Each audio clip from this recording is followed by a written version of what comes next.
Ohio made major changes last February to how it helped foster kids. Now, almost a year into the program, are those changes helping young adults to prepare for the future? 27 First News reporter Dan Marcell sat down with one of them to find out. This is Marquell. In the last 5 years, he stayed with 5 different families through foster care. Most recently, he stayed with his aunt until this past April, until he got something in the mail.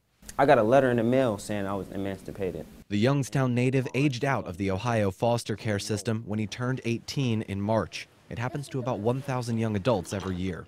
I was scared. I was really scared. I didn't know what I was going to do. I didn't know where I was going to go. Marquell and his aunt decided to call their foster care worker, who introduced them to the Bridges program. Bridges began in February of 2018, created by Ohio House Bill 50.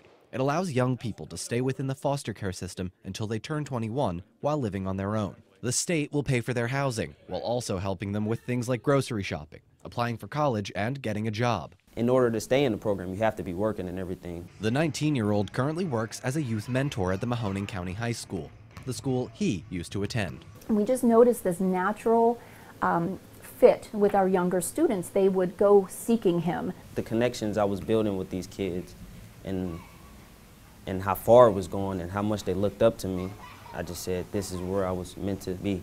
The help and the improvement that he's made in the lives of our young students here in this building is absolutely incredible to see. Marquell says the students he mentors remind him of himself when he was younger.